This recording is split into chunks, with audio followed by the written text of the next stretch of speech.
सहनाववतु सहनौ भुनक्तु सह वीर्यङ्करवावहै तेजस्विनावदितमस्तु मा विद्विषावहै। ॐ शान्ति शान्ति शान्तिः। हरिः ॐ श्रीगुरुभ्यो नमः। हरिः ॐ। सदाशिवसमारम्भां शङ्कराचार्यमध्यमाम् वन्दे गुरुपरम्परां श्रुतिस्मृतिपुराणानाम् आलयं करुणालयं नमामि भगवत्पादं शङ्करं लोकशङ्करं शङ्करं शङ्कराचार्यं केशवं बादरायणं सूत्रभाष्यकृतौ वन्दे भगवन्तौ पुनः पुनः। ईश्वरो गुरुरात्मेति मूर्तिभेदविभागिने व्योमवद्व्याप्तदेहाय दक्षिणामूर्तये नमः।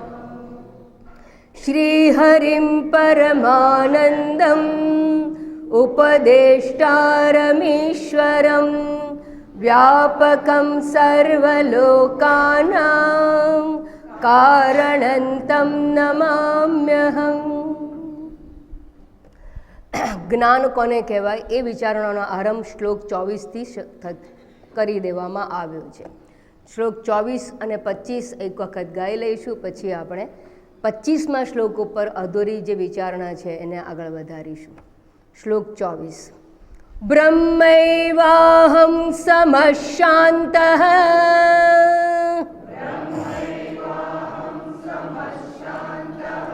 सच्चिदानन्दलक्षणः नाहं देहो ह्यसद्रूपः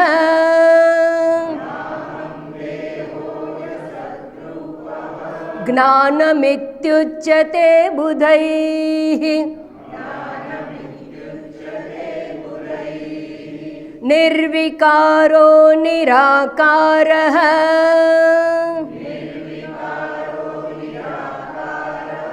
निरवद्योऽहमव्ययः नाहं देहो ह्यसद्रूपः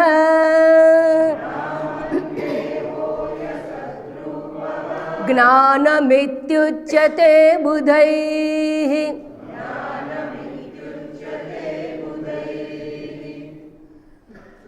અજ્ઞાન એટલે શું એની વિચારણા 23મા શ્લોક પર્યંત કરી દેવામાં આવી. 24મા શ્લોકથી જ્ઞાન કોને કહેવાય એની વિચારણા ચાલે છે. અને ખાસ યાદ રાખવા જેવી વસ્તુ એ છે કે અજ્ઞાન કોઈ પદાર્થ નથી, કોઈ વસ્તુ નથી. અજ્ઞાન માત્ર વૃત્તિ છે. અજ્ઞાન એટલે અજ્ઞાની વૃત્તિને જ અજ્ઞાન કહેવામાં આવે છે. અજ્ઞાની વૃત્તિ કઈ છે? અજ્ઞાન છે એટલે કે ભ્રાંત વૃત્તિ. ભ્રાંત વૃત્તિ એ અજ્ઞાનનું કાર્ય કહેવાય. ખબર ના હોય માટે કંઈના બદલે કંઈક આપણે જોતા હોઈએ, જાણતા હોઈએ, તો એ ભ્રાંત વૃત્તિને જ અજ્ઞાન કહેવામાં આવે છે. અને એનું કારણ શું? તો કે ભાઈ અજ્ઞાન. એવી રીતે અજ્ઞાનને ડિફાઇન કરવામાં આવે, એની વ્યાખ્યા કરવામાં આવે છે. તો કઈ ભ્રાંત વૃત્તિ છે? તો કે દેહાત્મ બુદ્ધિ. સૌથી મોટામાં મોટી ભ્રાંત બુદ્ધિ હોય તો દેહાત્મ બુદ્ધિ. જો દેહાત્મ બુદ્ધિ નીકળી જાય તો બેડો પાર થઈ જાય. સૌથી વધારે જરૂર દેહાત્મ બુદ્ધિના નિષેધની છે. માટે શંકરાચાર્યજીએ અપરોક્ષાનુભૂતિમાં ઘણા શ્લોક દેહાત્મ બુદ્ધિમાં નિષેધ માટે કરેલા છે. અને અહીંયા પણ સેકન્ડ લાઇનમાં 5 શ્લોકની અંદર સેકન્ડ લાઇન સેમ છે અને કહેવામાં આવ્યું ના અહમ દેહ અસદરૂપ દેહ અહમ ના. અસત એવો દેહ હું નથી. ઇતિ જ્ઞાનમ ઉચ્યતે. આ પ્રમાણે જાણવું એને જ્ઞાન કહેવામાં આવે છે. કોણ કહે છે એને જ્ઞાન? બુદ્ધૈ. જ્ઞાનીજનો એને જ્ઞાન કહે છે. અને જો શરીર હું નથી તો શરીર કેવું છે? તો કે મૃત્યુને પ્રાપ્ત થનારું છે. તો દેહ હું નથી એ નિષેધાત્મક વિચાર. ગઈકાલે મેં કહ્યું હતું 2 પ્રકારની વિચારણા, નિષેધાત્મક વિચારણા અને વિધેયાત્મક વિચારણા બંને વિચારણા આપણા ચિંતનમાં કે નિધિધ્યાસનમાં હોવા જોઈએ. વિધેયાત્મક વિચારણા શું છે? અહમ બ્રહ્માસ્મિ, બ્રહ્મૈવાહમ, સમઃ, શાંત, શાંતોહમ, સચ્ચિદાનંદ લક્ષણોહમ, સત સ્વરૂપ છું, આનંદ સ્વરૂપ છું. અને નિષેધાત્મક વિચારણા શું છે? દેહમ અસદ રૂપ દેહ અહમ ન, અસત એવો દેહ હું નથી. દેહ કેવો છે? અસત. અસત અર્થાત અનિત્ય. સત એટલે નિત્ય, એટલે અસત એટલે અનિત્ય. અહીંયા જ્યારે વ્યાખ્યા કરવામાં આવે છે ત્યારે અસત મિથ્યાના અર્થમાં કહેવાય છે, અર્થાત જેનું કાળક્રમે અસ્તિત્વ રહેતું નથી પણ વચ્ચે વચ્ચે જણાતું હોય, અનુભવાતું હોય, એને અસત કહેવામાં આવે. તો દેહ કેવો છે? અસત છે. અસત છે એટલે શું? કાયમ રહેનાર નથી, એને મૃત્યુ છે. અને આપણે એટલે જ ડરીએ છીએ, એટલે જ ચિંતા છે. અનેક પ્રકારના સંશોધનો શેના માટે છે? આ દવાની ફેક્ટરીઓ શેના માટે ખુલી છે? લોન્જિટિવિટી, મારે લાંબુ જીવ, દીર્ઘાયુષ્ય જોઈએ છે. કેટલા વર્ષનું આયુષ્ય જોઈએ? કેટલા વર્ષનું? આમ ખાલી કલ્પના કરીને કોણ કેટલા વર્ષનું જોઈએ? 100 વર્ષ બસ? યયાતિને પૂછો, પુત્રોનું આયુષ્ય લઈ લીધું તો એ ધરાયો નહીં. હા, આપણા પુરાણો છે ને એ આપણને કંઈક સંકેત આપે છે, સમજાવે કે છે. એ કથાનક દ્વારા આપણી અંદર રહેલી જીજીવિષાની અભિવ્યક્તિ કરી છે. યયાતિને ગમે એટલા વર્ષોનું જીવન આપ્યું તોય હજી એના ભોગો બાકી રહી ગયા. એમ આપણને ગમે એટલા વર્ષનું આયુષ્ય આપશે તોય કંઈક કરવાનું બાકી રહી જશે.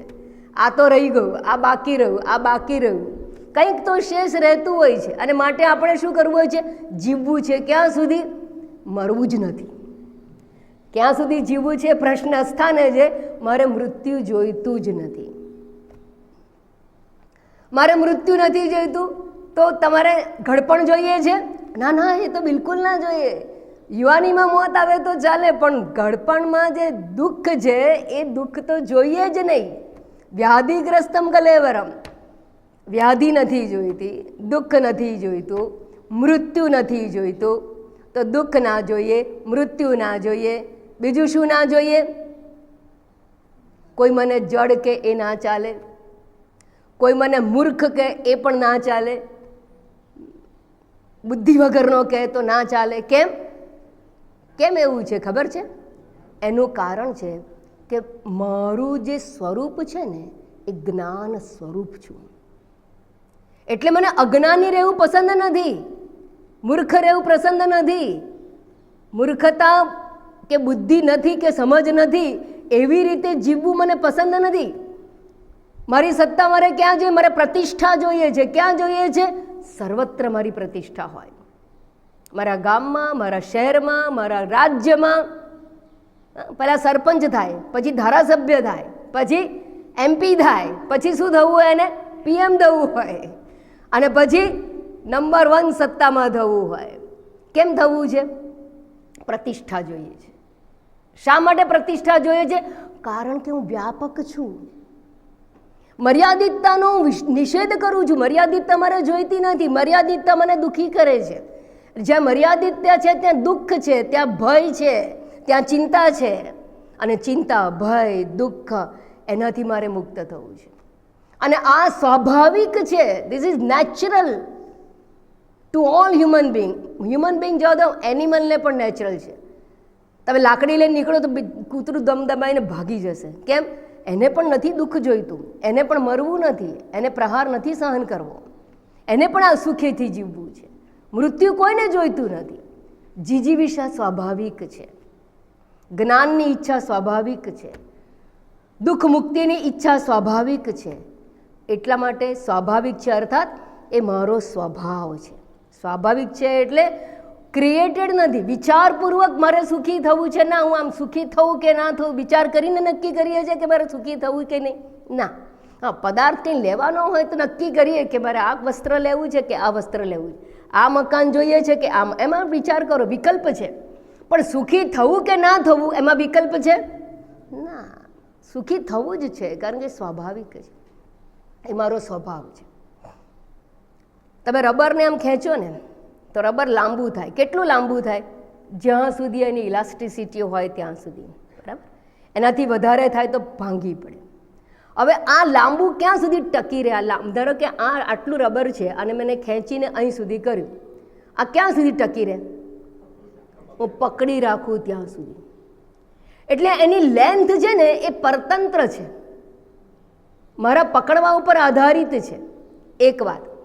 બીજું, જ્યારે હું પકડી રાખું છું ને ત્યારે એ મારે પરાણે પકડી રાખવું પડે, મારે તાકાત કરવી પડે, મારે પણ તાકાત આપવી પડે છે, અર્થાત બળપૂર્વક ટકાવી રાખવું પડે છે. કેમ? કારણ કે અંદર જે આ રબરના જે કણો છે ને એ અંદરથી પોતે નેચરલ થવા માટે પ્રયત્ન કરે છે, એ પોતાની ઓરિજિનલ સાઇઝમાં આવવા માટે પ્રેશર કરે છે.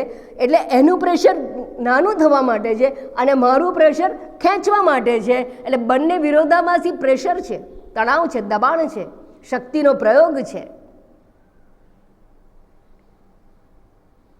અને જ્યાં સુધી એ પોતાના મૂળ સ્વરૂપમાં નહીં આવે ત્યાં સુધી આ પ્રયત્ન એનો મૂળ સ્વરૂપમાં આવવાનો ચાલુ રહે છે. બસ એવી રીતે મારો મૂળ સ્વભાવ આનંદ સ્વરૂપ છે, મારો મૂળ સ્વભાવ સુખ સ્વરૂપ છે, મારો મૂળ સ્વભાવ જ્ઞાન સ્વરૂપ છે, મારો મૂળ સ્વભાવ અનંત વ્યાપક અમર્યાદિત છે. શુદ્ધ છું, પવિત્ર છું, એક છું, અદ્વિતીય છું, નોન ડ્યુઅલ છું. નોન ડ્યુઅલ એટલે મને કોઈ હંફાવી શકે એમ નથી, મારી કોઈ બરાબરી કરી શકે એમ નથી. હું હંમેશા અગ્રેસર છું, નંબર 1 થઉં, મહાન થઉં. અરે પણ તું વન જ છું, દ્વિતીયો નાસ્તિ, દ્વૈત છે જ નહીં.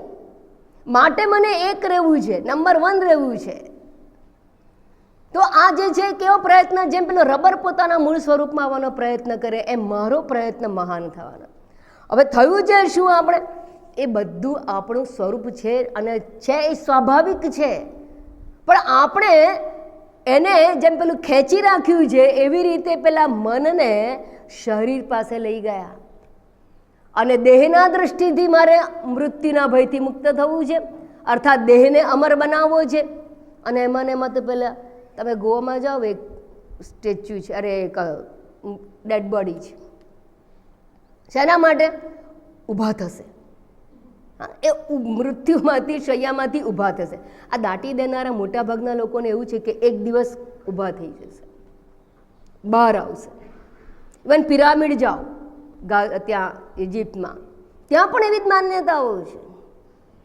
પણ શરીર છે એ કોઈ દિવસ નિત્ય રહી જ ના શકે. કેમ? કારણ કે વિકારી છે. નિર્વિકાર શબ્દ છે અહીંયા 25મા શ્લોકનો પહેલો શબ્દ છે નિર્વિકાર અહમ. જે હું છું એ નિર્વિકાર છે અને દેહ કેવો છે? વિકારી છે, ચેન્જિંગ છે, એમાં પરિવર્તન આવવાના જ છે. મને કોઈ લઈ ગયું હતું ગોવા અને પછી એ શરીર બતાવ્યું મને, કાચની પેટીમાં આમ ઉપર લટકા. તો કે પહેલાં તો અહીં સુધી હતું પેટીમાં, હવે ધીરે ધીરે શ્રિંક થયું છે. થવાનું, ડિસેપિયર થઈ જશે, રખિયા થઈ જશે, કેમિકલ નાખીને મૂકી દેવામાં આવે. કારણ કે શરીરનો સ્વભાવ છે, શરીરે માણસ સ્વભાવત્વ શરીર, અને એવું શરીર જે છે એ મરવાનું જ છે. તો જ્યાં સુધી દેહાત્મ બુદ્ધિ હશે ત્યાં સુધી મૃત્યુના ભયથી મુક્ત નહીં થવાય. દેહાત્મ બુદ્ધિ હશે ત્યાં સુધી ચિંતા મુક્ત નહીં થવાય, ભય મુક્ત નહીં થવાય, મૃત્યુથી મુક્ત નહીં થવાય. This is 1 + 1 = 2 જેવી વાત છે. આમાં બીજો કોઈ વિકલ્પ જ નથી. અને માટે અહીંયા શંકરાચાર્યજી કહે છે સમજ પ્રાપ્ત કરો, ન અહમ દેહ, આ દેહ હું નથી. અને જો એ સમજાઈ જાય કે દેહ મન બુદ્ધિ વગેરેથી પર જે તત્વ છે, ચૈતન્ય તત્વ છે, વ્યાપક તત્વ છે, બ્રહ્મ એવ અહમ, સમઃ શાંત સતચિત આનંદ લક્ષણ, એ મારી ઓળખ છે, એ મારો સ્વભાવ છે. અને એ ઓળખમાં સ્થિત રહેવું, એ મારા ઓરિજિનલ સ્વરૂપમાં સ્થિતિ પ્રાપ્ત કરવી, એને જ સ્વસ્થતા કહેવામાં આવે. પૂછીએ છીએ ગુજરાતીમાં, કેમ છો? સ્વસ્થ છો? સ્વસ્થ ક્યારે થવાય? વેદાંત સમજાશે તો, બાકી તો મજામાં થાય. મજામાં રહેવાય, સ્વસ્થ ના. સ્વસ્થ થવાનું, સ્વ એટલે પોતાની અંદર સ્થિતિ પ્રાપ્ત કરવી. પોતાનામાં સ્થિતિ પ્રાપ્ત કરવી એટલે આઈડેન્ટિટી ઓન કરવી. I am not feel the body, but I am that supreme reality. જે જગતનું અધિષ્ઠાન છે એ હું છું, એ પ્રકારનું અભિમાન ધારણ કરવું. પહેલાં સમજપૂર્વક ધારણ કરવું, પછી સ્વભાવ બની જશે, કારણ કે મારો સ્વભાવ છે. એ કોઈ હિપ્નોટિઝમ નથી. કેટલાક લોકો એવું સમજે છે કે હિપ્નોટિઝમ છે, જેમ પહેલાં હું શરીર છું, હવે કહે છો કે હું બ્રહ્મ છું. એ હિપ્નોટિઝમ નથી, એ વાસ્તવિકતા છે. ન મે મૃત્યુ શંકા ન મે જાતિ ભેદ પિતા નૈવ મે નૈવ માતા ન જન્મ ન બંધુર ન મિત્રમ ગુરુર નૈવ શિષ્ય ચિદાનંદ રૂપ શિવોહમ શિવો. છેલ્લી લાઈનમાં કહ્યું શિવોહમ શિવ. પહેલાં તો શું છે? નિષેધ કર્યો. ન મે મૃત્યુ શંકા, મૃત્યુ શંકા નથી, અર્થાત હું શરીર નથી. ન મે જાતિ ભેદ, દેહને જાતિ હોય. પિતા નૈવ મે નૈવ માતાના જન્મ, જન્મ હોય તો જન્મ આપનાર જનેતાને માતા કહેવાય, જનકને પિતા કહેવાય. તો જન્મ હોય તો મારે માતા પિતા હોય, અને જન્મ શરીરનો છે, જે શરીર હું નથી, માટે મારે માતા નથી, પિતા નથી, ભાઈ નથી, બેન નથી, સખા નથી, મિત્ર નથી, ગુરુ નથી, શિષ્ય નથી. તમામ પ્રકારના સંબંધો કેવા છે? આ બધા શરીરને હું માનવાથી ઉત્પન્ન થયેલા છે. સહોદર, બ્લડ રિલેટિવ. પણ ક્યારે કહેવાય એવું? શરીરના સંદર્ભમાં કહેવામાં આવે છે. અને હું વાસ્તવમાં કોણ છું? દેહ તો નથી હું. ના હમ દેહ. તો કોણ છે? ચિદાનંદ રૂપ શિવોહમ શિવો. ઘડાને પૂછવામાં આવે તું કોણ છું? ઘડો કહેશે હું ઘડો નહીં, હું કૂંજો નહીં, હું માટલી નહીં, હું માટલું નહીં, હું દોણી નહીં. આ બધા કોના નામ છે? માટીના નામ છે. હું ઘડો નહીં, અર્થાત હું આ બધું નહીં, આકાર નહીં. હું તો વાસ્તવમાં માટી છું. માટી છું એટલે શું? જે નિત્ય રહેનાર છે તે. નાશવાન હું નથી. હું અવિનાશી ચૈતન્ય છું. તો સખા, મિત્ર, ભાઈ, બંધુ, તમામ પ્રકારના સંબંધો એ માત્ર દેહાભિમાનને ધ્યાનમાં રાખીને અપાયેલા. માટે ઉપદેશ આપ્યા પછી ગુરુ પણ કહે છે કે આ તો નાટક હતું. ઉપદેશાદયમ વાદ. અમે જ્યારે ઉપદેશ આપવા માટે આ ગુરુ શિષ્યનું નાટક કરવામાં આવ્યું. જો હું ચૈતન્ય સ્વરૂપ આત્મા છું, એકમેવ અદ્વિતીયમ હોય, તો ગુરુ કોણ, શિષ્ય કોણ, માતા કોણ, પિતા કોણ? તમામ સંબંધો સમાપ્ત છે. પણ કયા દૃષ્ટિકોણથી? જ્ઞાનના દૃષ્ટિકોણથી, ચૈતન્ય સ્વરૂપ આત્માના દૃષ્ટિકોણથી. ચાલો હવે ખબર પડી કે મારે માતાની, મારે પિતાની, એટલે મારે તો ભલે ને વૃદ્ધાશ્રમમાં મૂકી આવું, શું ફેર પડે? માતા પિતાની સેવા ના કરે શું ફેર પડે? કેમ? હું તો ચૈતન્ય સ્વરૂપ આત્મા છું. એક વસ્તુ યાદ રાખજો, ભાવાદ્વૈતમ સદા કુર્યાત ક્રિયાદ્વૈતમ ન કરહી ચિતા. અદ્વૈત ભાવ, અદ્વૈત દ્રષ્ટિ નિત્ય હોવી જોઈએ, પણ ક્રિયાદ્વૈતમ ન કરહી ચિતા. કોઈને ગરીબને જુઓ, મદદ કરો. કોઈ દુઃખી થતું હોય, રોગી હોય તો એની સારવાર કરો. કરુણા હોવી જોઈએ, મદદ કરવી જોઈએ. તો જગતની અંદર જ્યારે વિચરણ કરો અને કર્તૃત્વની ભાવનાથી વિચરણ કરો તો અન્ય વસ્તુ છે, અન્ય વ્યક્તિ છે, પણ જ્ઞાનની દ્રષ્ટિએ માત્ર એકમેવ અદ્વિતીયમ. પાણીનું જ્ઞાન થઈ જાય તો ફાયદો શું? પરપોટાને પાણીનું જ્ઞાન થઈ જાય તો ફાયદો શું? એક જ ફાયદો રહે. પરપોટો મટી નથી જતો, નાનો મોટો હોય એ પણ વિકલ્પો મટી નથી જતા, પણ પરપોટો તૂટી જાય ને તો પરપોટાને દુઃખ નથી. એને પોતાના પરપોટાના સ્વરૂપને ટકાવી રાખવાનો પ્રયત્ન નથી.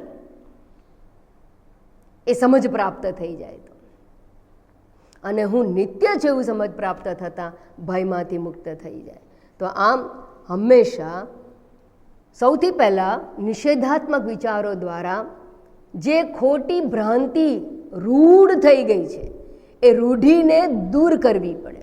ખોટા વિચારોથી મનને પહેલાં મુક્ત કરવા પડે. જેમ આપણે બોર્ડ ઉપર કોઈ ચિત્ર દોરવું હોય તો પહેલાં શું કરવામાં આવે? બોર્ડને સાફ કરવામાં આવે. સાફ કર્યા પછી એની ઉપર ચિત્ર થાય. અમારે ત્યાં ચિત્ર દ્વારા લખવા માટે પહેલાં ભાઈ આવે છે, સૌથી પહેલાં શું કરશે? આખું બોર્ડ સાફ કરી નાખશે અને પછી એમને જે દોરવાનું કે લખવાનું કયું હોય એ લખે. એમ આપણા મનની ઉપર અનેક જન્મોના સંસ્કારોથી ચિત્રો પડી ચૂક્યા છે, એને પહેલાં દૂર કરવા પડે. અને મહત્વ વધારે વાર શેમાં લાગે? સફાઈ કરવામાં લાગે. સફાઈ કરવામાં વધારે લાગે. તો નિષેધાત્મક વિચારોને વધારે પ્રાધાન્ય આપવાની આરંભમાં આવશ્યકતા છે. દિવાલને રંગ કરવો હોય તો પહેલાં શું કરવામાં આવે? પહેલાં એને જૂનો રંગ કાઢવો પડે, પછી એને લાપી કરવી પડે, પછી એને પ્રાઇમર કહેવાય ને એ મારવો પડે, પછી એને સુકાવા દેવું પડે, પછી કલર આવે. પહેલાં કેટલું બધું કરવું પડે. એમ આપણા મનરૂપી જે ચિત્ત પોત છે એને પણ પહેલાં દિવાલને પણ પહેલાં સાફ કરવી પડે. એટલા માટે કોઈ પણ તમે સ્તોત્ર લેશો તો શંકરાચાર્યજી પહેલાં નિષેધાત્મક શબ્દોને વધારે પ્રયોગ કરેલા છે. આત્મષટકો હોય કે અદ્વૈત પંચકો હોય કે પછી કોઈ પણ જગ્યાએ નિધિધ્યાસનના વાક્યો હોય, વિવેક ચૂડામણી હોય તો એની અંદર પણ આ વાત કરવામાં આવેલી છે. હસ્તામલકની વાત સાંભળીએ ને. હસ્તમલકાચાર્ય એ શંકરાચાર્યજીના 4 શિષ્યોમાંનો એક શિષ્ય છે અને એ બહુ નાનપણથી કશું બોલતા નહોતા. જન્મ્યા ત્યારથી કંઈ બોલતા નહોતા, બોલે જ નહીં, મૂંગો. અને વૃદ્ધ દંપતી, બ્રાહ્મણ દંપતીને સંતાન નહોતું. કોઈ સંતની કૃપાથી એમને સંતાનની પ્રાપ્તિ થઈ, પણ સંતાન પ્રાપ્ત થયું, બધી રીતે તંદુરસ્ત, પણ બોલે જ નહીં. અને વૃદ્ધાવસ્થા નજીક આવી ગઈ એટલે મા બાપને ચિંતા થઈ કે આ દીકરો બોલતો નથી, થશે શું એનું? એકવાર શંકરાચાર્યજી ફરતા ફરતા એમના ગામમાં પહોંચ્યા અને શંકરાચાર્યજી આવ્યા છે ગામમાં મંદિરે, એવું જાણ થતાની સાથે એના પેરેન્ટ્સ છે એ શંકરાચાર્યજી પાસે એક આશા લઈને ગયા અને એમણે કહ્યું કે આપ મારા પુત્રને કંઈક આશીર્વાદ આપો, એ બોલતો થાય. એ બોલતો જ નથી, એનું વર્તન પણ કંઈ વિચિત્ર છે, એ યોગ્ય વર્તન નથી કરતો, કંઈ બોલતો નથી, તો તમે એને કંઈક આશીર્વાદ આપો કે બોલતો થાય. શંકરાચાર્યજી એને પૂછ્યું, કસ્ત્વમ શિશો કસ્ય કુતોસી ગંતા કિમ નામ તે તવ કુત આગતોસી એતન્મયોક્તમ વદ ચાર્વકત્વમ મત્પ્રીતયે પ્રીતિ વિવર્ધનોસી. કસ્ત્વમ કહત્વમ, તું કોણ છે? Who are you? કસ્ત્વમ શિશો, શિશો એટલે બાળક, બાળક હતો 5 વર્ષનો. કસ્ત્વમ શિશો કસ્ય, તું કોનો છું? કુતોસી ગંતા, ક્યાં જવા નીકળ્યો છું? કુત આગતોસી, ક્યાંથી આવ્યો છું અહીંયા? આ પ્રશ્નોના મને જવાબ આપ, કારણ કે તને જોઈ અને મારા હૃદયમાં પ્રસન્નતા ઉત્પન્ન થાય. મત પ્રીતયે પ્રીતિ વિવર્ધનોસી. અત્યાર સુધીનું મૌન રાખેલું બાળક જવાબ આપે છે, નાહમ મનુષ્યો ન ચ દેવ યક્ષો ન બ્રાહ્મણ ક્ષત્રિય વૈશ્ય શૂદ્રાઃ ન બ્રહ્મચારી ન ગૃહી વનસ્થો ભિક્ષુર્ન ચાહમ નિજ બોધરૂપ. અહીંયા પણ નેતિ પહેલા છે, પછી પોતે કોણ છે એ કહે છે, ના હમ મનુષ્ય, હું મનુષ્ય નથી, અર્થાત હું દેહ નથી. ના હમ મનુષ્ય ન ચ દેવ યક્ષો, હું કોઈ પરલોકમાંથી આવેલો કોઈ જીવ નથી. નથી હું દેવ, નથી યક્ષ, નથી કિન્નર, નથી ગંધર્વ, તમામનો નિષેધ કર્યો. ન બ્રાહ્મણ ક્ષત્રિય વૈશ્ય શૂદ્રાઃ, આ 4 જ્ઞાતિ જે જ્ઞાતિના વિભાગ છે એ દેહને ધ્યાનમાં રાખીને. વર્ણાશ્રમના વિભાગો શરીરના દ્રષ્ટિકોણથી. તો કે છે બ્રાહ્મણ નથી, હું ક્ષત્રિય નથી, વૈશ્ય નથી, શૂદ્ર નથી, તો તું બ્રહ્મચારી છું? ના ના, હું બ્રહ્મચારી પણ નથી, ગૃહસ્થી પણ નથી, વાનપ્રસ્થી પણ નથી. ન બ્રહ્મચારી ન ગૃહી વનસ્થ. તો તું કોણ છું? ભિક્ષુ, સંન્યાસી છું? ના, ન અહમ ભિક્ષુ. યાદ રાખજો, સંન્યાસ પણ શરીરના દ્રષ્ટિકોણથી સંન્યાસ આશ્રમ છે, એ પણ શરીરના દ્રષ્ટિકોણથી, ઉપાધિના દ્રષ્ટિકોણથી. તો હું કોણ છું? અત્યાશ્રમી, તમામ આશ્રમોથી પર છું, અત્યાશ્રમી છું, સંન્યાસી પણ નથી. ન બ્રહ્મચારી ન ગૃહી વનસ્તો ભિક્ષુ ન અહમ નિજ બોધરૂપ. છેલ્લે લાઈનમાં કહે છે, હું પોતે કોણ છું? બોધરૂપ અર્થાત જ્ઞાન સ્વરૂપ છું. સત્યમ જ્ઞાનમ અનંતમ બ્રહ્મ, જ્ઞાન સ્વરૂપ આત્મા હું છું, બ્રહ્મ હું છું. અને એ વાત અહીંયા ખાસ સમજવાની કે હવે જે છેલ્લી બીજી લાઈન જે છે એ કોમન હોવાથી હવે આટલી પૂર્વ ભૂમિકા બાદ એને આપણે ઝડપથી જોઈશું. અને પણ યાદ રાખવાનું કે એ બહુ મહત્ત્વની વસ્તુ છે કે નિષેધાત્મક વિચારણા કરવી. જ્યાં સુધી આગળ કહ્યું એમ કે ખોટા લીટા ભૂંસાય નહીં ત્યાં સુધી સાચું ચિત્ર દોરી શકાય નહીં. એમ મનરૂપી કાગળ ઉપર કે બોર્ડ ઉપર જે પડેલા ભ્રાંત વિચારો છે એનું નિરાકરણ ના કરવામાં આવે, એને દૂર કરવામાં ના આવે, કેવી રીતે દૂર થશે? ભ્રાંત વિચારોની નિવૃત્તિ કેવી રીતે થશે?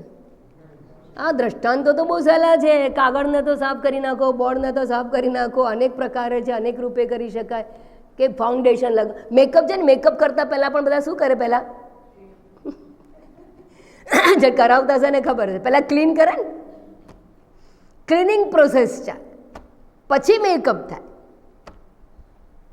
હાથની અંદર ઓલરેડી ડાઘા પડેલા હોય, તમે હળદર સમારીને રાખી હોય, લીલી હળદર સમારો ને તો ડાઘા પડી જાય, અને હવે એની પર મહેંદી મૂકો, કઈ પ્રકારની ડિઝાઇન આવે? ના આવે. એને પહેલાં જતા એ ડાઘા જવા દેવા પડે. અનેક પ્રકારના ડાઘા હોય, એક ટેમ્પરરી હોય અને એક દીર્ઘકાલીન હોય. પરમાનન્ટ તો હોય જ નહીં, દીર્ઘકાલીન હોય, કારણ કે બધું જ અનિત્ય છે. એટલે પણ એ બધા ડાઘા દૂર કરવા પડે. તો ચિત્તગત દોષોની નિવૃત્તિ કરવી પડે. અને એટલા માટે કહ્યું અહમ ન અસદરૂપ દેહ અહમ ન, એ ખાસ યાદ રાખવાનું. અચ્છા, તો હવે કહે છે આગળ નિર્વિકાર અહમ, હું નિર્વિકાર છું. નિર્વિકાર છું એટલે શું? વિકારોથી મુક્ત. વિકાર એટલે શું? પરિવર્તન. વિકાર એટલે પરિવર્તન, ચેન્જિંગ. હું પરિવર્તન મુક્ત છું. હવે આટલો શબ્દ સાંભળીએ ને એટલે તરત ક્લિક થવું જોઈએ કે જે વિકારી છે ને એનાથી હું પર છું. સીધે સીધું મન તમારું દેહમાંથી બહાર નીકળી જશે. મન વિકારી, શરીર વિકારી, એ બધાની પાછળ જે છે એ હું છું. નથી હું દેહ વિકારી દેહ, નથી હું વિકારી મન, મન પણ વિકારી છે. મન તો ભયંકર વિકાર. વિકાર એટલે પરિવર્તન. મનની અંદર પરિવર્તન શરીર કરતાં જલ્દી આવે. અને જ દેહ મનસો જવી હે, એમાં પણ કહ્યું મન તો બહુ જ ઝડપથી આગળ વધતું હોય છે. એ તો તરત પરિવર્તન પામે. એક સેકન્ડમાં ક્યાંક વિચાર આપણે કરતા હોઈએ, અપરોક્ષાનુભૂતિને ક્ષણલી હું મેકઅપની વાત કરી તો સીધા પહોંચી જાય ક્યાં? લગ્નમાં. જ્યારે મેકઅપ કરાયો હોય ત્યાં મન ક્યાં પહોંચી ગયું? ત્યાં પહોંચે. એટલે બને ત્યાં સુધી આડાવડા શબ્દો વાપરતી જ નથી કે જેથી તમારું મન ત્યાં ના જતું રહે. એ સંસ્કાર તમને ખેંચી જતું હોય છે. તો એ જે મનની અંદર પડેલા ખોટા વિચારો, ભ્રાંત વિચારોને દૂર કેવી રીતે કરવાના? તો કે છે વિવેકપૂર્વક આ દેહ હું નથી એ સમજને દ્રઢ કરવાનો પ્રયત્ન કરવો. અને એના માટે આ શબ્દોનું આલંબન લેવાનું છે. નિર્વિકાર હું છું, અર્થાત જે વિકારી છે એનાથી હું ભિન્ન છું. બસ આ સમજાતાની સાથે તમે દેહથી પર થઈ જાઓ છો. માત્ર વિચારને ધ્યાન વચ્ચે લાવો, બસ અવેરનેસ તરત આવશે. નિરાકાર નિર્વિકાર અર્થાત શું ખબર? પરિવર્તન કાળમાં હોય. બાલ્યાવસ્થા, તરુણાવસ્થા, યુવાવસ્થા કાળક્રમે પ્રાપ્ત થાય છે. હું નિર્વિકાર છું તો અંતિમ વિકાર કયો છે? ષડવિકારમાં અંતિમ વિકાર કયો? વિનશ્યતિ અર્થાત મૃત્યુ. મૃત્યુ એ અંતિમ વિકાર છે. એટલે મારે મૃત્યુ નથી તો મૃત્યુ જ ક્યારે આવે? કાળ. કાળ આવે, કાળ ને નહીં નહીં રક્ષાથી ડુકરું કરે. સંપ્રાપ્તે સન્નિહિતે કાલે. કાલે એટલે કાળ. કાળ એટલે યમરાજને પણ કાળ કહેવામાં આવે, કારણ કે મૃત્યુ એક કાળ છે, એક સમય. પરિવર્તન સમયમાં થાય છે. અને હું નિર્વિકાર છું એટલે હું સમયથી પર છું, બિયોન્ડ ટાઈમ. કાળગત મર્યાદાથી મુક્ત છું. મારા માટે નથી કોઈ ભૂતકાળ, નથી કોઈ વર્તમાન, નથી કોઈ ભવિષ્ય. હું કાળાતીત છું અર્થાત શું? ભૂત, ભવિષ્ય અને વર્તમાન. તો વર્તમાનને ધ્યાનમાં રાખીને 3 ભાગ કહેવામાં આવ્યા. દ્રષ્ટિકોણ છે એ તો પાછળના અને ભૂતકાળ કહીએ, પછી આવનાર અને ભવિષ્ય કહીએ, વર્તમાન અને જે અત્યારે છે એને વર્તમાન કહીએ છીએ. તમે અહીંયા બેઠા છો, અહીંયા ક્યાં છો? તો કે અહીંયા મનન આશ્રમમાં છે. તો નર્મદા નદી ક્યાં છે? તો કે આગળ છે. તો જીએનએફસી ક્યાં છે? તો કે પાછળ છે. આ આગળ અને પાછળ કયા દ્રષ્ટિકોણથી આવ્યું? વર્તમાનના મનન આશ્રમના તમે ઉપસ્થિત છો એના દ્રષ્ટિકોણથી આવ્યું. આકાશના દ્રષ્ટિકોણથી આગળ પાછળ ક્યાંય નથી. એમ કાળના દ્રષ્ટિકોણથી વર્તમાન છે, ભૂતકાળ છે, ભવિષ્ય છે. પણ વાસ્તવમાં વર્તમાનને બાજુ પર મૂકી દો તો કાળનો કોન્સેપ્ટ નથી. Time is also a concept of mind. અને માટે સુષુપ્તિની અંદર જ્યારે સૂઈ જઈએ છીએ ત્યારે સમયનું ભાન હોતું નથી. ત્યારે નથી ભૂતકાળ, નથી ભવિષ્ય, નથી વર્તમાન, પણ હું છું. કાળથી પર હું છું. તો નિર્વિકાર અહમ અર્થાત કાળગત મર્યાદાથી મુક્ત છું, પરિવર્તનથી મુક્ત છું. આ કેવી રીતે સૂજે ખબર છે? ચિંતન. Apply this knowledge to understand yourself. નિરાકાર. નિરાકાર અર્થાત શું? આકાર રહિત. આકાર કોને છે? આકાર કોને છે? શરીરને. શરીરને આકાર છે એટલે શું? જે જે જન્મે તેને આકાર હોય. ઘડો ઉત્પન્ન થાય, ઘડાને આકાર છે. જે કંઈ જન્મે, જે કંઈ ઉત્પન્ન થાય એને આકાર હોય. પૃથ્વી ઉત્પન્ન થઈ છે, આકાર છે. અને હું નિરાકાર છું અર્થાત મારી ઉત્પત્તિ નથી. અને ઉત્પત્તિ નથી માટે જન્મ નથી, જન્મ નથી માટે મૃત્યુ નથી, એટલે વિનાશ નથી. સારું, બીજું, જન્મે કે ઉત્પન્ન થાય એની સાથે સ્થળ આવે. ક્યાં જન્મ્યો, ક્યાં ઉત્પન્ન થયું. ઇવન દવાની પત્તું લે, દવાનું પત્તું તો પણ લખીએ છીએ, જોઈએ છે કે ભાઈ આ કઈ કંપનીની છે, પ્રોડક્ટ કઈ કંપનીની છે, અર્થાત કઈ જગ્યાએ આ દવા ઉત્પન્ન થઈ છે. ઉત્પન્ન થયું એટલે જન્મ. જન્મ વિશાળ દ્રષ્ટિકોણથી વિચાર. અને જેવું આપણે લઈ એની સાથે શું જોવું? મોટાભાગના લોકોને તો ભાન જ નથી હોતું કે એક્સપાયરી ડેટ વાંચવી જોઈએ. હમણાં પેલો કંઈક કિસ્સો આવ્યો ને, કંઈક શરદીની કફ સિરપથી શું થયું? એક્સપાયરી ડેટ નથી વાંચી અને ખુલ્લી મહિના પછી મહિનામાં વાપરી નાખવી જોઈએ. એ લખેલું હોય એ આપણે વાંચવાની તસ્દી લેતા જ નથી. ખબર નથી. એમાં ગુજરાતીઓ તો ખાસ ફોર્મ આપ્યું હોય, બધાને વેચાઈ ગયા હોય શિબિરના ક્લાસની અંદર, અને અમે ઉઠીને આમ જ્યારે બહાર જાય, માતાજી શિબિર કઈ તારીખથી શરૂ થાય છે? આ ફોર્મ શેના માટે આપ્યું? એકને હું જવાબ આપું કે આ મહિનાની આ તારીખે શરૂ થાય છે. વાંચવું નથી. ફોર્મ ભરીને આપી દે પણ વાંચે નહીં. એમ જીવનને વાંચતા શીખો. ઉત્પત્તિ થઈ તો નાશ છે. ઉત્પત્તિ 2 વસ્તુ સૂચવે છે, દેશ અને કાળ. દેશ અને કાળમાં ઉત્પત્તિ થાય. ક્યાં ઉત્પન્ન થયું અને ક્યારે ઉત્પન્ન થયું. જન્મ થયો, ક્યાં થયો અને ક્યારે થયો. Birth date and birth place બંને ફોર્મમાં ભરાતું હોય છે. તો ઉત્પત્તિ હંમેશા દેશ અને કાળથી મર્યાદિત હોય છે. જે ઉત્પન્ન થયેલી વસ્તુ છે એક દેશમાં હોય, એક કાળમાં હોય. હવે આકાર છે એ ઉત્પન્ન થાય એને આકાર હોય, અને ઉત્પન્ન થાય છે માટે દેશમાં હોય. અર્થાત જે સાકાર છે એ દેશગત મર્યાદાથી યુક્ત છે,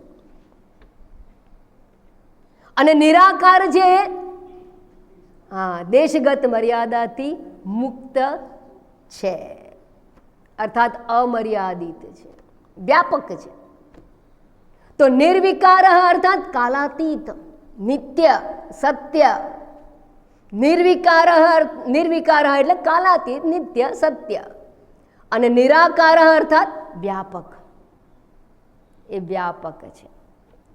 હું ક્યાં છું, હું ક્યાં નથી. વ્યાપક છું. આકાશવત, આકાશવત અનંતોહમ, અષ્ટાવક્ર ગીતામાં કહ્યું અષ્ટાવક્રજી, આકાશની જેમ હું અનંત છું. એટલે શું? જેનો અંત જણાતો નથી એને અનંત કહેવામાં. સાગરના કિનારે ઉભા રહો ને તો પણ અંત જણાતો નથી, પણ શરૂઆત જણાય છે. શરૂઆત છે એટલે અંત હોવાનો. પણ આકાશ કેવું છે એનો શરૂઆત પણ ખબર નથી, એનો અંત પણ ખબર નથી. એટલે દ્રષ્ટાંત આપવા માટે આકાશ બેસ્ટ દ્રષ્ટાંત છે વ્યાપકતા સમજાવવા માટે. એકવાર અકબર અને બિરબલ વચ્ચે સંબંધ, એને વાર્તા ખબર છે? અકબર બિરબલ, કહું કે ના કહું? વાર્તા બધાને કહે, નાના હોય કે મોટા હોય. એવું થયું, બિરબલની ચાતુર્ય પ્રસિદ્ધ છે અને અકબરના 9 રત્નોમાંના એક રત્ન છે. અકબરને એને વારંવાર પ્રશ્નો કરે અને બિરબલ અકબર ખુશ થાય ને એવા જવાબો આપે. એકવાર એણે વિચાર કર્યો અકબરે કે એવો પ્રશ્ન કરું કે આ બિરબલને ફસાઈ દઉં. એટલે અકબરે પ્રશ્ન કર્યો, બોલીએ બિરબલ, कौन महान है? खुदा महान है या मैं महान हूं? महान कौन है? और बिरबल फंसायो. जो खुदा महान के तो राजाનું અપમાન થઈ ગયું, રાજાને મહાન કે તો જુઠ્ઠો પડી જાય, કારણ કે મહાન તો खुदा है. क्यों चुप हो गए? बिरबल बताइए कौन महान है? जहांपना आप ही महान है, कोई सवाल ही नहीं रहता है उसमें. अच्छा बिरबल आज तो फंस गया. किसी को भी पूछो, खुदा की बंदगी हम करते हैं, अल्लाह से प्रार्थना करते हैं, मैं कैसे महान हूं? खुदा महान है, अब सिद्ध करके बताओ मैं कैसे महान हूं.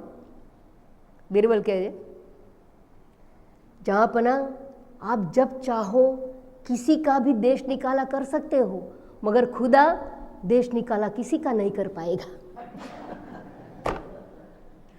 એટલે શું? ખુદા અર્થાત પરમાત્મા. પરમાત્મા વ્યાપક છે, ક્યાં જશે એનાથી બહાર? સર્વવ્યાપક છે. તો પરમાત્મા પોતાના કિંગડમમાંથી કોને બહાર, ક્યાં બહાર મૂકી શકે? બહાર કંઈ છે જ નહીં. જ્યારે અકબરનું રાજ્ય તો નાનું છે, પ્રશંસા કરીને પણ નિંદા કરી દીધી કે તું તો વ્યાપક નથી, મર્યાદિત છું.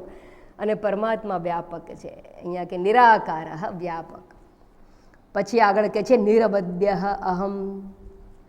નિરવદ્ય, અવદ્ય એટલે દોષ. અવદ્ય એટલે દોષ. દોષ કોને કહેવામાં આવે? ગીતામાં પણ બ્રહ્મ તત્વનું નિરૂપણ કરતી વખતે 5મા અધ્યાયમાં કહ્યું, નિર્દોષમ હિ સમમ બ્રહ્મ તસ્માત બ્રહ્મણી તે સ્થિતાઃ. બ્રહ્મ કેવું છે? નિર્દોષ છે. વિવેક ચૂડામણીમાં કહ્યું, જાતિ નેતિ કુલ ગોત્ર દુરગમ નામ રૂપ ગુણ દોષ. આ બધા દોષ છે. જાતિ, નીતિ, કુલ, ગોત્ર, નામ, રૂપ, ગુણ, આ બધા દોષ છે. દોષ છે અર્થાત મર્યાદિતતા મોટા મોટો દોષ છે, અનિત્યતા મોટા મોટો દોષ છે. એ તમામ દોષોથી પર છે. નિર્દોષમ હિ સમમ બ્રહ્મ, કોઈ પ્રકારનો દોષ નથી, અર્થાત શુદ્ધ છે, પવિત્ર છે. અપવિત્ર વસ્તુ ત્યારે થાય જ્યારે કંઈ બીજી વસ્તુ હોય. ભેળસેળ ક્યારે થાય? જ્યારે બીજી વસ્તુ હોય તો બીજામાં ભેળવી અને એને અશુદ્ધ કરવામાં આવે. દૂધ હોય પણ પાણી હોય તો એમાં ભેળવી અને અશુદ્ધ કરવામાં આવે. શિંગતેલ હોય પણ પામોલીન હોય તો પામોલીન મૂકીને અને ભેળસેળ કરવામાં આવે. પેટ્રોલમાં કેરોસીન નાખીને ભેળસેળ કરવામાં આવે. તો ભેળસેળ એટલે અશુદ્ધિ. અશુદ્ધિ માટે 2 વસ્તુ જોઈએ. અને પરમાત્મા એકમેવ અદ્વિતીયમ. હું એક અદ્વિતીય છું, માટે હું શુદ્ધ છું. નિત્ય શુદ્ધ બુદ્ધ, નિત્ય શુદ્ધ છું. કદાપી અશુદ્ધ થઈ શકું જ નહીં. અશુદ્ધિ મારામાં છે જ નહીં. એ ચૈતન્ય તત્વ. 2 પ્રકારની અશુદ્ધિ છે. એક તો 3 પ્રકારના શરીર છે, શરીરની અંદર દોષ છે. અહીંયા વિચારણા ચાલે છે દેહથી આત્મા ભિન્ન છે એ સમજવાનું. સ્થૂળ દેહ અને આત્માનો વિવેક છે. તો 3 શરીર દોષયુક્ત છે. આ સ્થૂળ શરીર છે એની અંદર દોષ છે. કયા દોષ છે? વ્યાધિગ્રસ્તમ કલેવરમ, જરા વ્યાધિ રોગ વગેરે બધા અનેક પ્રકારના દોષ છે. ભૂખ અને તરસ મોટા મોટો દોષ છે. એટલે આપણે કહીએ ગુજરાતીમાં પેટ કરાવે ના હોય તો કોઈને ભૂખ જ ના લાગતી હોય તો બધા કિંગ થઈને ફરે. કોઈને કોઈની કંઈ પડી નથી. કેમ? ભૂખ જ નથી. તો દોષ, શરીર તો દોષયુક્ત છે. સૂક્ષ્મ શરીર, એક વસ્તુ કહેજો, સ્થૂળ શરીરના રોગો કંઈ રોગ નથી જેને આપણે બહુ મોટા માની બેઠા. સૂક્ષ્મ શરીરના રોગો એ મહાન રોગો છે. એ કાળક્રમે જતા નથી. સ્થૂળ શરીરના રોગો પણ અમુક તો કાળક્રમે જતા નથી. એ ત્યારે મળીએ ત્યારે જ જાય. ધારો બીપી, કોલેસ્ટ્રોલ, એ બધા મળીએ ત્યારે જ જાય. તો એ પણ રોગ કહેવાય? મહાન રોગો કહેવાય કે ના કહેવાય? શુગર ના કહેવાય. બીજા લોકો તમને મદદ કરી શકે છે. દવાઓ તમને બીપી કંટ્રોલમાં લાવી શકે છે, શુગર કંટ્રોલમાં લાવી શકે છે. પ્રોબ્લેમ કોઈ પણ પ્રકારનો કેન્સર હોય તો ઓપરેશન શક્ય છે. Other people can help you. પણ મનના રોગો છે ને એને દૂર કરવા માટે તમારે પોતે જ પ્રયત્ન કરવા પડે. માટે ભગવાને છઠ્ઠા અધ્યાયમાં કહ્યું ઉદ્ધરેદ આત્માના આત્માનામ ન આત્માનામ અવસાદ. એ દ્રષ્ટિકોણથી કહ્યું. અને મનના રોગો કયા છે? રાગ, દ્વેષ, કામ, ક્રોધ, લોભ, મોહ. આ દોષ છે. અને આ દોષ જન્મો જન્માંતર ચાલે છે. અને ભયંકર રોગો છે આ. એની સિરિયસનેસ સમજવાનો પ્રયત્ન કરજો. ભયંકર રોગો છે. માણસ મરે છે પણ રાગ અને દ્વેષ છૂટતા નથી. એ લઈને મરે છે. આ મારો શત્રુ, આ મારો મિત્ર, આ મારા સાથે આવું કરું, આની સાથે હું આમ કરું, આને હું આમ બતાવી દઉં, આનું તેમ બતાવી દઉં. આ વિચારધારા જો મનમાં રાખી તો આને રાગ અને દ્વેષયુક્ત વિચારણા કહેવામાં આવે. અને એ જ્યાં સુધી હશે ત્યાં સુધી સંસાર ચક્રનો અંત આવતો નથી. ત્યાં સુધી પુનરપી જનનમ પુનરપી મરણમ. આ એક વ્યાધિ તો કંઈ નહીં. આ તો આ શરીરને ભયંકરમાં ભયંકર રોગ થાય ને તો મૃત્યુ થશે એટલે સમાપ્ત થઈ જવાનું. ગમે તેવો ભયંકર રોગ હશે અગ્નિ સંસ્કાર થતાની સાથે સમાપ્ત થઈ જશે. પણ રાગ દ્વેષ રૂપી રોગ છે ને એ અગ્નિ સંસ્કારમાં બળી નહીં જાય.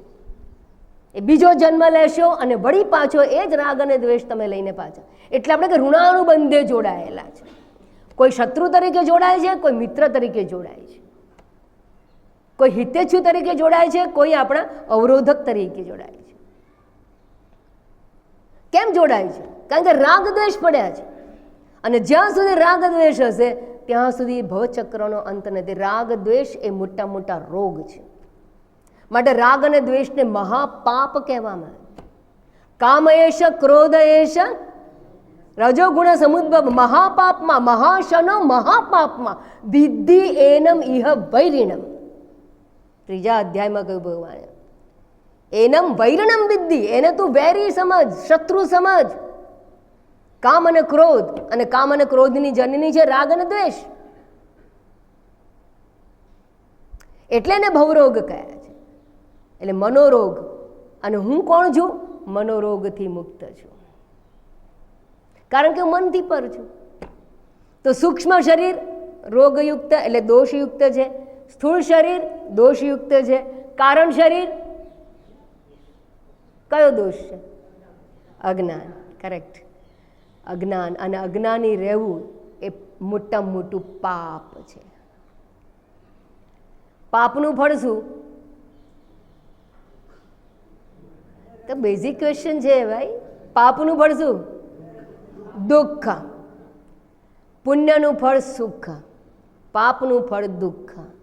અને જો આપણે અજ્ઞાની રહ્યા તો જન્મો જન્માંતર આવવાનું, મરવાનું. અને જન્મ એ દુઃખ, મૃત્યુ મહાદુઃખ, ગર્ભમાં જીવવું એ લટકવું એ પણ દુઃખદાયક. દુઃખની પરંપરાઓ ચાલુ છે. અને એનું મૂળ કારણ છે અજ્ઞાન. રૂટ કોઝ ઇઝ અજ્ઞાન. એટલે અજ્ઞાની રહેવું એ મોટું પાપ છે. હવે મને કહો કે આપણે કેટલા સજાગ છીએ આપણા બે પ્રકારના દોષો માટે. શરીરના દોષોની તો બહુ ચિંતા કરતી જ નથી. એ તો આવે ને ખંખેરીને જેમ વસ્ત્ર સુકાય ને દોરી પર પટી ગયા નવા વસ્ત્ર નંખાતા હોય એમ આ એક શરીર જીવાત્મા રૂપી દોરી ઉપર એક શરીર લટકે છે. અત્યારે એ જતું રહેશે ને બીજું શરીર લટકશે. એની કોઈ બહુ ચિંતા નહીં. તો એને અનેક જન્મો ખેરવી નાખ્યા આપણે, અનેક કપડાઓ કાઢી નાખ્યા આપણે. અને હજી લટકતા રહેશે જ્યાં સુધી જીવાત્મા રહે. પણ સૂક્ષ્મ શરીરગત જે રોગ છે એ ભયંકર છે. અને એનું મૂળ છે એ કારણ શરીર માટેને કારણ એટલે મૂળ એ અજ્ઞાન. અજ્ઞાનમાંથી જ જન્મે છે રાગ દ્વેષ આદિ. એટલે તમામ પ્રકારના દોષોથી મુક્ત થવું હોય તો શું કરવું જોઈએ? માત્ર અજ્ઞાનનું નિવારણ કરો, બધું નીકળી જશે. એ મૂળ છે. ઝાડના ડાળા પાંખડા ક્યાં સુધી કાપશો એ પણ બીજી વાત કરી દઉં. બાય ધ વે આવશે ત્યારે વધારે વિસ્તાર કરીશ. પણ જ્યાં સુધી તમે ડાળા પાંખડા કાપો છો ત્યાં સુધી બાવળિયાના કાંટામાંથી તમે મુક્ત થવાના નથી. તો રાગ દ્વેષમાંથી મુક્ત થવાના અનેક પ્રકારના પ્રયત્નો કરવામાં આવે છે. એ ડાળા પાંખડા કાપવા જેવું છે, ટેમ્પરરી રિલીફ છે. ચોમાસું આવતા સાથે બીજા કાંટા પાછા આવશે. અજ્ઞાન એનું મૂળ છે. ડાળા પાંખડા ભલે રહ્યા, એનું ઉન્મૂલન કરો, ઉચ્છેદ કરો, મૂળમાંથી એને ઉખાડી નાખો. પછી કાંટાને બાળવાનો પ્રયત્ન નહીં જરૂર કરવો પડે. એકવાર ઉખાડી નાખો એને. અને અજ્ઞાન એ સંસાર વૃક્ષનું મૂળ છે, એમાંથી દૂર કર, એને ઉખેડી નાખો, અજ્ઞાનનું નિવારણ કરો. તો પછી રાગ દ્વેષ આપોઆપ સુકાઈ જવાના.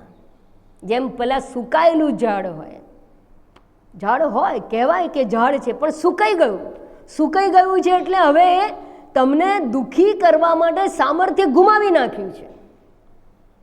એમ અજ્ઞાનનું નિવારણ થઈ જાય અને હું બ્રહ્મ છે સમજાઈ જાય તો આ શરીર ભલે રહ્યું પેલા ઉખાડેલા વૃક્ષ જેવું, પણ હવે એ તમને દુઃખી કરવા માટે અસમર્થ છે, શક્તિહીન છે. નવો વૃક્ષ જેમ ના થાય, પોટેન્શિયલ ખટાશ થઈ જાય, એમ નવો પુનર્જન્મ ન થાય, માટે દુઃખની પ્રાપ્તિ ન થાય, એમાંથી મુક્તિ પ્રાપ્ત થઈ.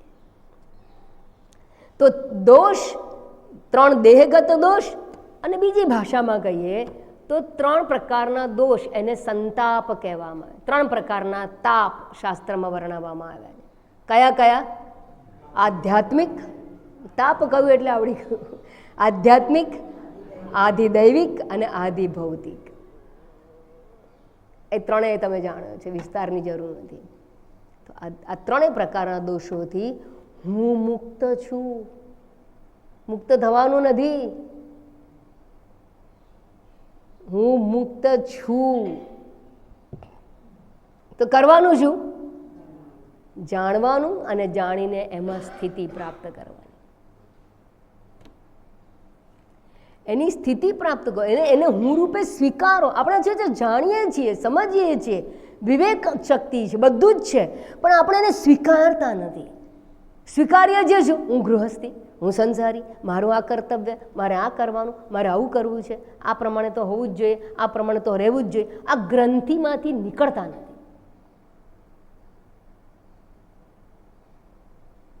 તો એને સ્વીકારો.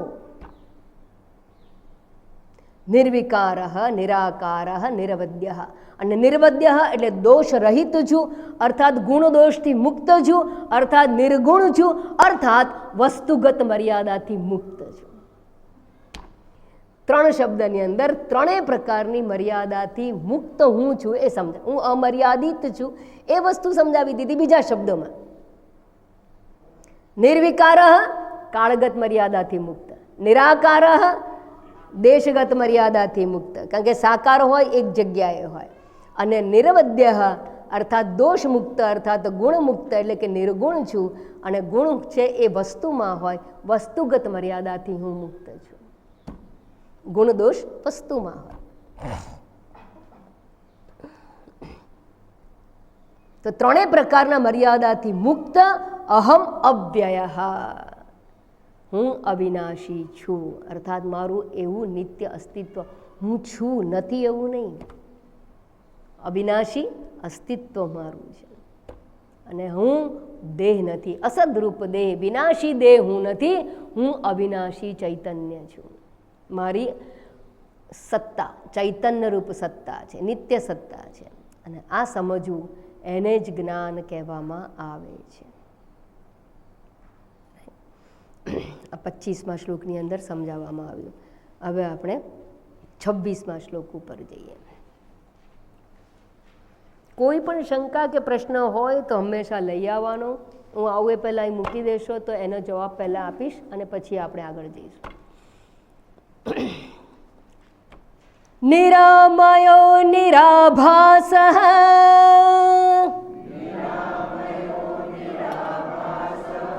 નિરામયો નિરાભાસ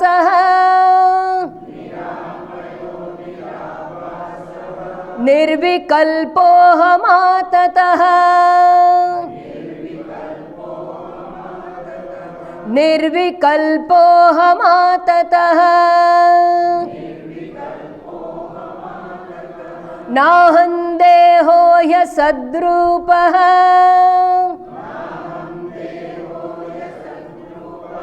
नाहं देहो ह्यसद्रूपः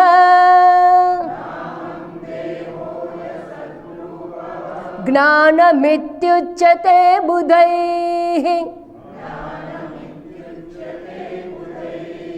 ज्ञानमित्युच्यते बुधैः निरामयो निराभासः निर्विकल्पोऽहमाततः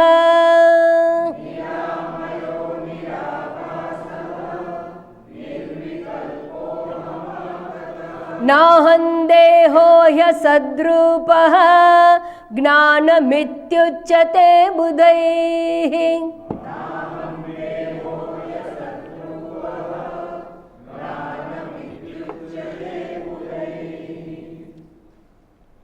આ શ્લોકમાં એક શબ્દ ટેકનિકલ છે, મહત્વનો છે, સમજવા યોગ્ય, અને એ છે નિરાભાસ.